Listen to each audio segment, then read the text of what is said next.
नमस्कार, बहुत स्वागत है आपका विंध्या टाइम्स में। मध्य प्रदेश विधानसभा में आज इतिहास रचते हुए राज्य का पहला पेपरलेस बजट पेश किया गया।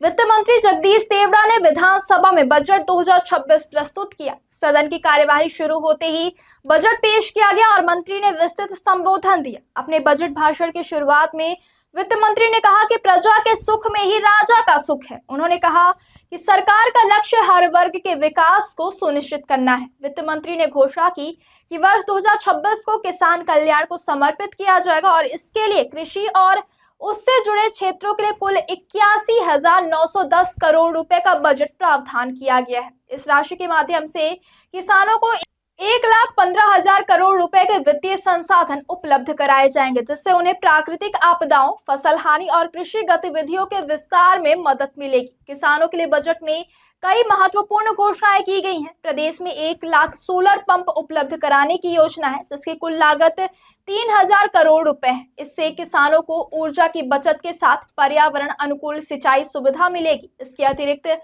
किसानों को 337 करोड़ रुपए की प्रोत्साहन राशि वितरित की जाएगी। प्रधानमंत्री फसल बीमा योजना के लिए 1,299 करोड़ रुपए का प्रावधान किया गया है, जिससे किसानों को प्राकृतिक आपदाओं और फसल नुकसान से सुरक्षा मिलेगी। मुख्यमंत्री किसान कल्याण योजना के तहत 5,500 करोड़ रुपए खर्च किए जाएंगे और अल्पकालीन ब्याज मुक्त कृषि ऋण के लिए 720 करोड़ रुपए का प्रावधान रखा गया है। कृषि क्षेत्र में बजट का यह विस्तृत प्रावधान न केवल आर्थिक सुरक्षा सुनिश्चित करता है, बल्कि किसानों की आय बढ़ाने और उन्हें आत्मनिर्भर बनाने के लिए भी है। किसान परिवारों को किसान सम्मान निधि और मुख्यमंत्री किसान कल्याण योजना के तहत हर साल कुल 12,000 रुपए मिल रहे हैं। वित्त मंत्री ने कहा कि भावांतर योजना की सफलता अन्य राज्यों के लिए प्रेरक साबित हुई और इसमें उनकी रुचि दिखाई गई है। प्राकृतिक और जैविक खेती को बढ़ावा देने के लिए 21.42 लाख हेक्टेयर क्षेत्र को पंजीकृत किया गया है। National mission for natural farming के अंतर्गत 1,89,000 किसानों ने 75,650 हेक्टेयर क्षेत्र में प्राकृतिक खेती अपनाने का लक्ष्य रखा है। इस पहल से किसानों की लागत कम होगी, उत्पादन की गुणवत्ता बढ़ेगी और पर्यावरण संरक्षण को भी बढ़ावा मिलेगा। साथ ही कृषक उन्नति योजना के तहत किसानों को विशेष प्रोत्साहन प्रदान करने का प्रावधान किया गया है। उद्यानिकी क्षेत्र में भी मध्य प्रदेश सरकार ने विशेष ध्यान दिया। प्रदेश में 28.42 लाख हेक्टेयर क्षेत्र में उद्यानिकी फसलों की पैदावार हो रही है। इसमें 100 लाख मीट्रिक टन से अधिक फलों और 259 लाख मीट्रिक टन से अधिक सब्जियों का उत्पादन शामिल है।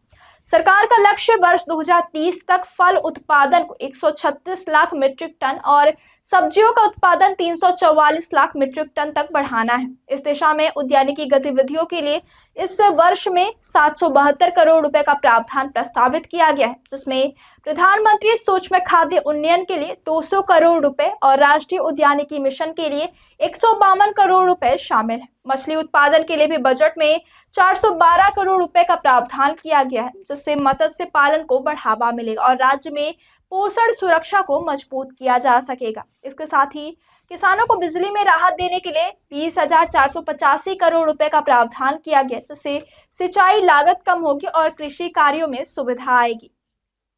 मध्य प्रदेश की कृषि सफलता भी इस बजट के महत्व को रेखांकित करती है। राज्य दाल उत्पादन में देश में पहला, गेहूं और तिलहन उत्पादन में दूसरा है। देश के कुल उत्पादन का 35% सोयाबीन मध्य प्रदेश से निकलता है। राज्य देश का तीसरा सबसे बड़ा दुग्ध उत्पादक है। इसके अलावा संतरा, टमाटर, लहसुन और धनिया उत्पादन में भी मध्य प्रदेश पहला राज्य है और सब्जी उत्पादन में दूसरे स्थान पर है। यह आंकड़े राज्य की कृषि क्षमता और उत्पादन के विविध क्षेत्र में उसकी सफलता को दिखाते हैं।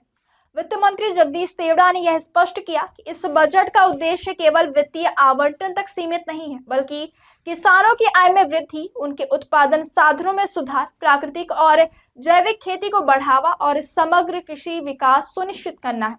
सोलर पंप, फसल बीमा, ब्याज मुक्त ऋण और प्रोत्साहन राशि के माध्यम से किसानों को वित्तीय और तकनीकी सुरक्षा मिलेगी। वहीं उद्यानिकी, मछली पालन और प्राकृतिक खेती के विस्तार से उत्पादन में वृद्धि के साथ पर्यावरण संरक्षण को भी बल मिलेगा।